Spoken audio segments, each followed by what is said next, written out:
Sorry, it's Mad Darbarian here live at Widener University. I'm with Professor Keith Falows. Got it right? Yeah. I'm with Professor Keith Falows here, who's a professor at Newman University.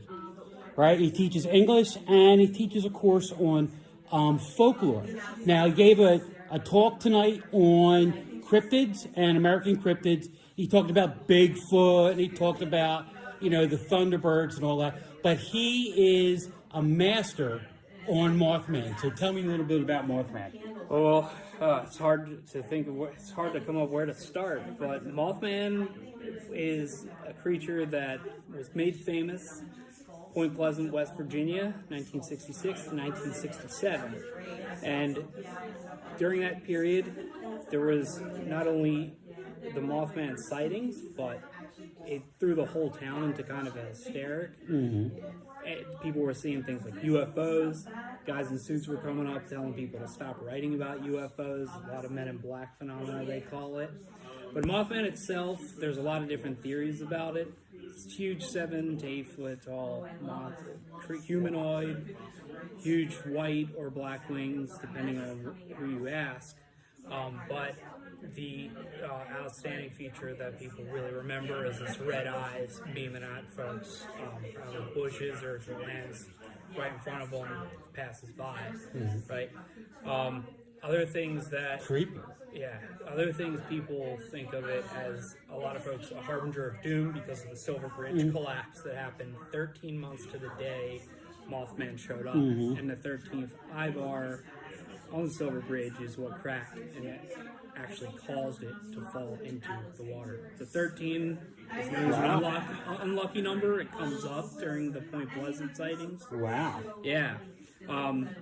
I don't know if Mothman's really, I don't like to think of it in negative. I think it just happened to show up there. Some people think it was trying to warn folks. I lean more to that. So, also been sighted in Chicago in 2017. okay. Now, what sparked your interest in Mothman? Honestly, UFOs led me to Mothman. I like to study a lot of the stuff that was going on with CIA, MK Ultra, and how that relates to things like the UFO phenomena that gripped the U.S. specifically after World War II, Roswell, 1947, and Kenneth Arnold sightings, the pilot at that time.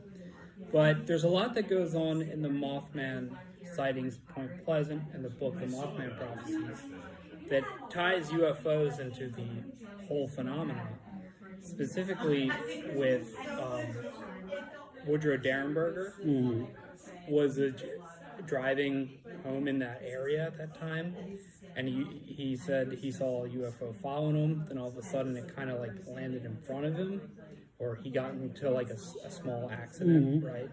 And a being that looked human but was wearing kind of like weird green kind of gear, like gear with actually a long coat over it, walked up to him and said his name was Indrid Cold, and he had this really wicked smile, like creepy, like a lot of teeth. The man who left. Yeah, very similar.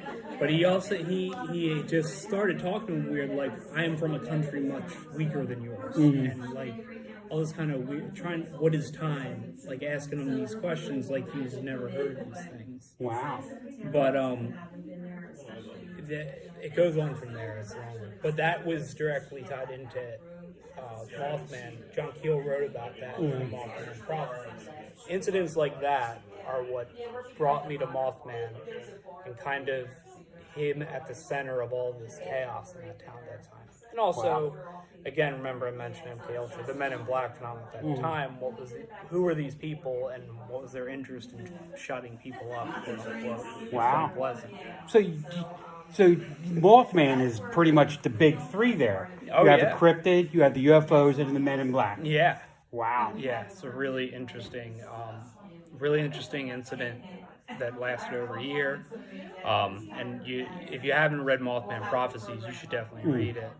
It definitely gets in detail. I read Mothman Prophecies, saw the movie, hated the movie, me liked too. the book. I'm right there with you. Yeah, The book is exactly. way better if you want an accurate view of what happened. Because John Keel put himself right in it, so you can definitely see it. Well, Warriors.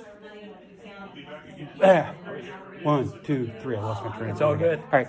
No Warriors. So Next time we want to talk about some of these creepy cryptids, we have a prof on retainer here. Hell yeah. So guys, we'll talk to you later. Mad Darbarian, OUT.